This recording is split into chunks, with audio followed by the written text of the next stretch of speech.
खबर देश में आपका स्वागत है। कांग्रेस में फिर से एक विचार मंथन हो रहा है। शशि थरूर एक काफ़ी जाने माने उनके चेहरे हैं और उन्होंने कहा है कि जो 9,000 लोग वोट करते हैं उनकी लिस्ट जनता के सामने होनी चाहिए, पार्टी के सामने होनी चाहिए। कुछ और लोग भी ऐसा कह रहे हैं, मनीष तिवारी ऐसा कह रहे हैं। यानी कि एक तरह की जागरूकता कांग्रेस में दिखती है। जिस बात के लिए उनकी आलोचना हो रही थी अब तक, भारतीय जनता पार्टी करती थी कि वहाँ वंशवाद है और वहाँ कोई भी नियम ऐसा लागू नहीं होता जो जनतंत्र में हम रखते हैं, जो भाजपा करती है, जहाँ कोई भी आदमी आगे बढ़ सकता है, जबकि कांग्रेस में ऐसी गुंजाइश नहीं है, जो अपने आप में बिल्कुल गलत है। क्योंकि अगर आप देखें 75 साल के इतिहास में कांग्रेस में सिर्फ राजीव गांधी की मृत्यु के बाद जरूर सोनिया गांधी और राहुल गांधी के बीच में जो बात चली नेतृत्व की, क्योंकि लोग मानते थे कि जिस परिवार के दो सदस्य प्रधानमंत्री होने के बाद उनकी हत्या कर दी गई हो, जानते थे कि उन लोगों में देश के लिए कितनी आस्था है, देश के लिए वो कैसे सोचते हैं कि अपनी जान भी देते हैं। और उसको लोगों ने वंशवाद का नाम देके उसकी छवि बिगाड़ दी। अब उस पर जो चर्चा हो रही है कि वहाँ जनतंत्र लाया जाए, ये बात खुलेआम हो रही है। ऐसा किसी पार्टी में नहीं है। भाजपा में कॉकस की तरह बात होती है। ये नहीं कि कोई बड़ा चुनाव होता है, कुछ लोग चुनते रहते हैं, आपस में नीचे से लोग आगे बढ़ जाते हैं। लेकिन आप जिस तरह से देखा कि जो नेतृत्व चला गया गुजरात की तरफ और संविधान का बदलना पड़ा कि किसी को दोबारा भी अध्यक्ष बनने दिया जाए, तो उस तरह की बातें होती रही हैं। वंशवाद हमारे देश की, हमारी संस्कृति का एक हिस्सा है।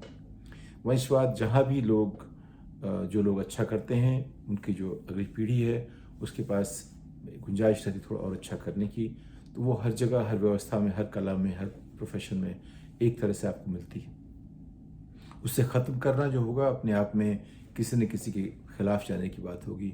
कि अगर आप किसी संभ्रांत परिवार में या किसी आपकी जो एक लेगेसी है उसका हिस्सा हो गए तो आप आगे नहीं बढ़ सकते।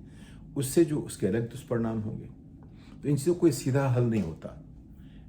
इसके लिए लंबी चौड़ी बातचीत होती है, फिर रास्ते निकलते रहते हैं, लेकिन इसका कोई सीधा नतीजा ऐसा माने कि ये रास्ता बिल्कुल सही है, ऐसा कोई रास्ता नहीं है। लेकिन मूल्य हैं हमारे जनतंत्र के, उसकी तहत जो कांग्रेस में हो रहा है अपने आप में अच्छी बात है, एक अच्छी मिसाल भी है।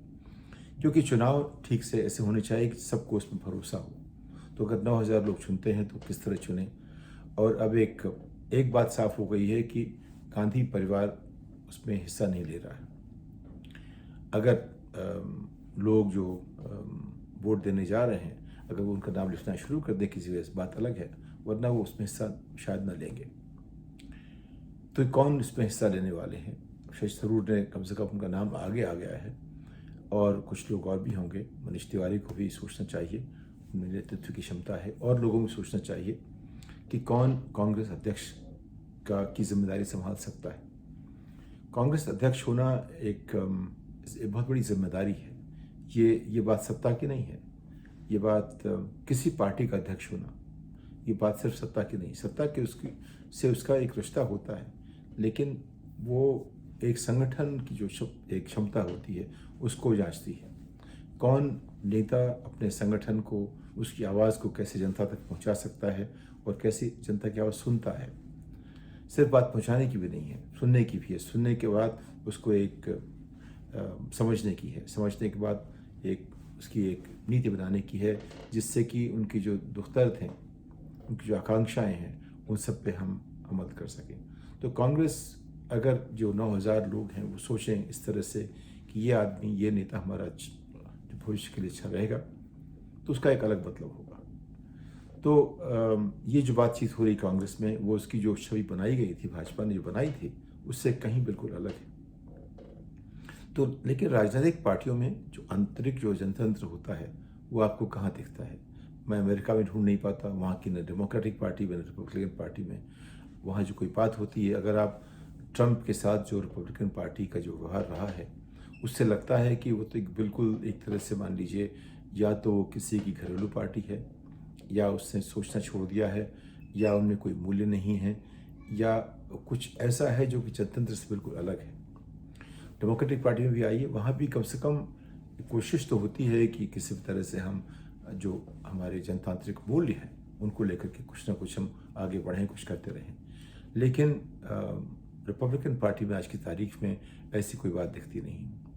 इंग्लैंड में आप देखेंगे वहाँ काफ़ी एक हद तक कोशिश है, जैसे अभी 3 महीने लगा रहे हैं वो सिर्फ प्रधानमंत्री चुनने में, इसके बावजूद की जो पार्टी बनाने वाली है वो पहले से सत्ता में है, उनका कार्यकारी प्रधानमंत्री काम कर रहा है।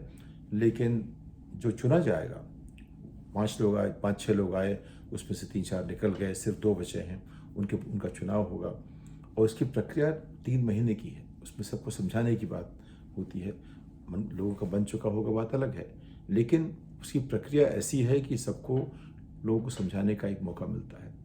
आप अगर यूरोप में देखें, जो तमाम जो सरकारें बनती हैं कई देशों में, उनको बनाने में महीनों लग जाते हैं, चाहे जर्मनी हो, चाहे हॉलैंड हो, चाहे इटली हो, स्पेन हो, यानी कि जहाँ भी जनतंत्र है। और ये इस तरह नहीं होता कि उनके विधायकों को या जो उनके जो सांसद हैं उनको कोई पकड़ के बस में ले जाए या हवाई जहाज में ले जाए किसी दूर दराज के देश में, और जहाँ कोई उनको उठा के न ले जा सके। ऐसा नहीं होता इस तरह है कि वो लोग आपस में तरह तरह की मुद्दों बात करते हैं, नीतियों बात करते हैं, और एक कोशिश होती है कि एक ऐसा प्लेटफॉर्म बने जिसपे कुछ लोग जो सरकार बना सकें वो साथ आए। तो जो परिपक्व जो जनतंत्र है वहाँ इस तरह से बात होती है।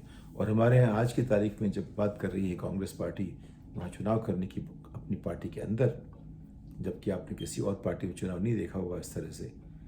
और वहाँ झारखंड में जो स्थिति है, वहाँ की जो सत्ताधारी पार्टी है उसके जो विधायक हैं उनको लेकर के किसी और राज्य में लोग जा रहे हैं। उसके ठीक पहले आपने महाराष्ट्र में ये देखा था। यानी कि जो पार्टी और सत्ता के बीच में जो एक संतुलन बनाना है, अगर पार्टी में जनतंत्र नहीं होगा तो सत्ता में जो आएगी तो कैसे लाएगी। और अगर सत्ता में लाने के बाद जिस तरह का व्यवहार हो रहा है, उस तरह व्यवहार हो रहा है, खरीद फरोख्त का हो रहा है, घोड़े बेचे जा रहे हैं, उस तरह से विधायक बेचे जा रहे हैं या खरीदे जा रहे हैं, तो फिर उसका क्या असर पड़ेगा पार्टी की अपनी जो उनकी अपनी अंदरूनी जनतांत्रिक नीतियां हैं या जो उनके तरीके हैं, उस पर क्या असर पड़ेगा। तो सब मिला के अभी जो स्थिति है वो ये कि जितने भी आरोप कांग्रेस पर लग रहे थे, ये लगता है कि वो गलत थे। अगर आप उसकी आज की स्थिति देखें, वो बात अलग है कि अभी भी कोई ये मानने को तैयार नहीं है कि कांग्रेस में नेतृत्व को इस तरह दिशा देने की उसमें उनमें क्षमता है जो जिसकी देश को ज़रूरत है।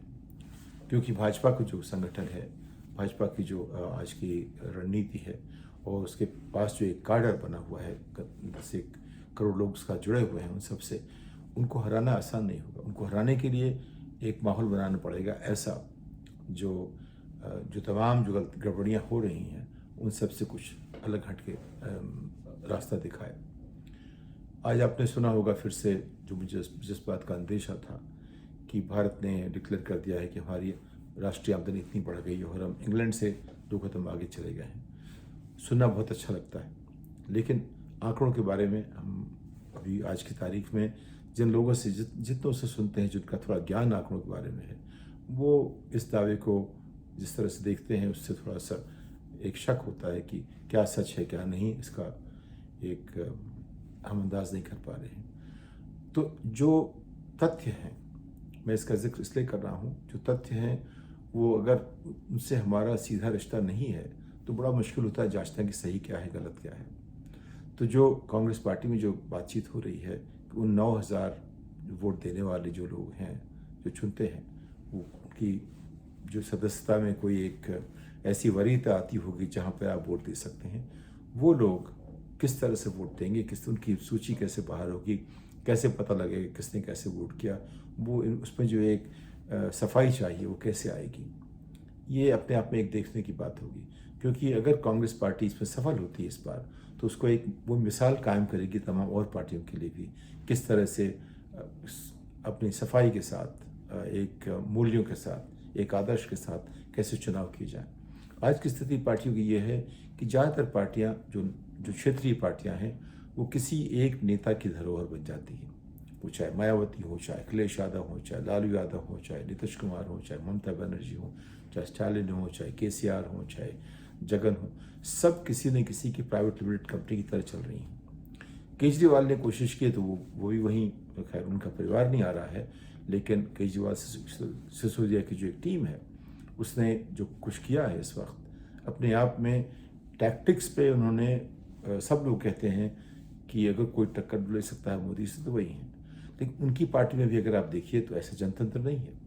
तो जनतंत्र फिर लगेगा कि जिसके खिलाफ जिसकी आलोचना हुई, इसके खिलाफ मुहिम खड़ी हुई कि इनके यहाँ वंशवाद होता है, फिर पता लगेगा वही अकेली पार्टी है जहाँ जनतंत्र है, बाकी कहीं नहीं है। तो हो सकता है कि इस बार कांग्रेस इसी मिसाल कायम करे जो उसने पौने 2 साल से कर रखी है, और वो ये कि देश की सबसे पुरानी पार्टी है, राजनीतिक पार्टी है जिसने देश को आज़ाद कराया, और अभी भी वो उन मूल्यों के साथ चल रही है जो तमाम पार्टियां अपने आप में जिससे राता बना नहीं पाती। वो सब किसी व्यक्ति विशेष की पार्टियां बन के रह गई हैं, या किसी ऐसे मजबूत नेता की जो खुद कहता है, खुद करता है, वही चाहता है हो, बाकी लोगों की बातें या मानना गौण हो गई है। भाजपा के लोग तो हमसे कहते हैं, संघ के लोग भी कहते हैं कि हमारा नेता है, हमने चुन लिया है, जो कहता है वो ठीक है। ये जनतंत्र है कि नहीं, इस पर हम सबको विचार करना पड़ेगा।